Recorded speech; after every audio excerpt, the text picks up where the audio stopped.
Good day, everyone. So, our report is all about types or data types from Group 2. So, what is types? Types, it defines a collection of data objects and a set of predefined operations on those objects. Computer programs produce results by manipulating data. If attributes are static, descriptors are required in a file for then attributes of all their maintained during execution. Descriptors are used for type checking and by allocation and deallocation.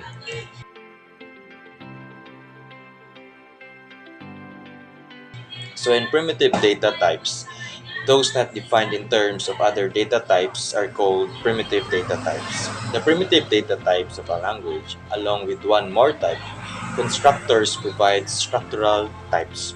So in numeric types, integer, almost always an exact reflection on the hardware, so the mapping is trivial. There may be as many as 8 different integer types in a language. Number 2. Floating point. Modern real numbers but only as approximations for most real values. On most computers, floating point numbers are stored in binary which mo ay makasamot sa problem.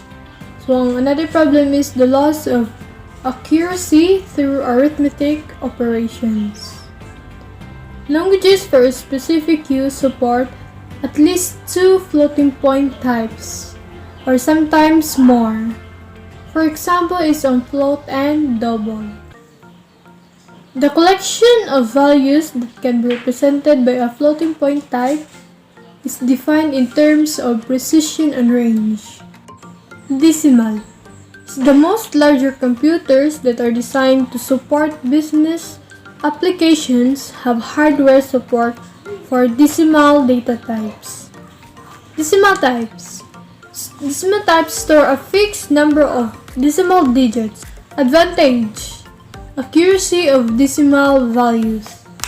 Disadvantages: limited range since no exponents are allowed and its representation wastes memory. Boolean types. Introduced by ALGO 60. They are used to represent switch and flags in programs. The use of booleans enhances readability. Character types. Char types are stored as numeric coding, ASCII or Unicode. A 16-bit character set named Unicode has been developed as an alternative. User-defined ordinal types. An ordinal type is one in which the range of possible values can be easily associated with the set of positive integers. Examples of primitive ordinal types in Java: integer, boolean. Enumeration types. All possible values, which are named constant, are provided in the definition. C++ example. Sum-bridge types. An ordered contiguous subsequence of an ordinal type. Example, 2 to 18 is a subbridge of the integer type. Ada's design. Record types. A record is a possibly heterogeneous aggregate of data elements. Reference of records. Most languages use that notation. Operations on records. Assignment is very common if the types are identical. ADA allows record comparison. ADA records can be initialized with aggregate literals. COBOL provides move corresponding. Union types. A union is a type whose variables are allowed to store different type variables.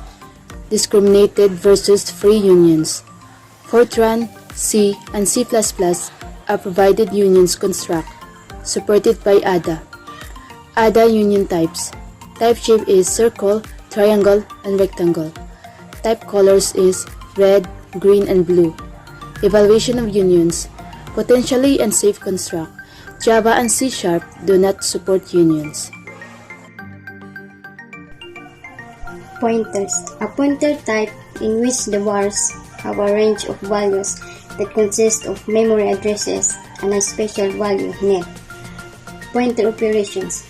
A pointer type usually includes two fundamental pointer operations, assignment and differencing. Kani nga pointer, nag-include ni si duha ka fundamental pointer operations, which is kaning assignment and differencing.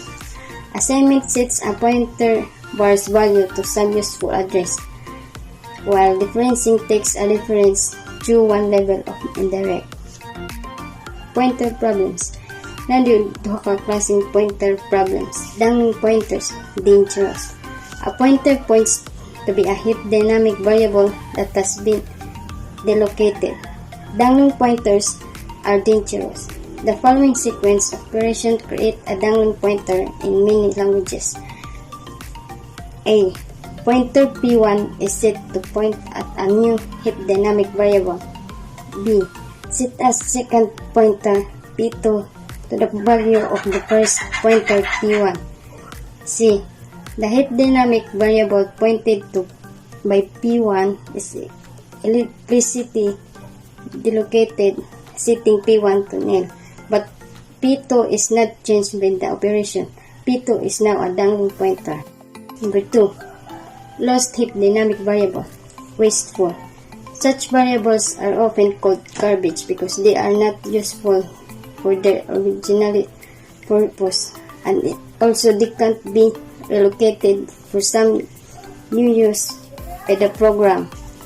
Creating a lost heap dynamic variables. A. Pointer P1 is set at a point created heap dynamic variable. B. P1 is later set to the point to another newly created heap dynamic variable. C. The first heap dynamic variable is now inaccessible or lost. Ang kinamhang nimong gihimo is inaccessible or lost. So, mo ni paghimo o unsang paghimo og lost heap dynamic variables. The process of losing heap dynamic variables is called memory. Pointers in ADA. Some dangling pointers are disallowed because dynamic objects can be automatically deallocated at the end of pointers type scope. The lost heap dynamic variable is not eliminated by ADA. Pointers in Fortran 95. Pointers point to heap and non-heap variables. Implicit differencing. Pointers can only point to variables that have the target attribute. The target attribute is assigned in the declaration. So in types or data types, we have these pointers in C and C++. Extremely flexible but must be used with care. Pointers arithmetic is possible in C and C++ makes their pointers more interesting than those of the other programming languages. So now, let us move to C and C++. So it is also a pointers, can point at virtually any variable anywhere in memory. So it is the domain type need not be fixed or a void. So void can point to any type and can be type checked, cannot be the reference. Reference types. A C++ reference type variable is a constant pointer that is always implicitly difference. Because a C++ reference type variable is a constant, it must be initialized with the address of some variable and its definition. And after initialization, a reference type variable can never be set to reference any other variable. So in Java, reference variables are extended from their C++, so formed to one that allow to replace pointers entirely. So we have also these Java references refer to class instances, because in Java class instances are implicitly reallocated. There cannot be a dangling reference. So that's all for types or data types. So we have the types, the primitive data types, the numeric types, floating point, decimal, Boolean types, character types, and also we have also this user-defined original types.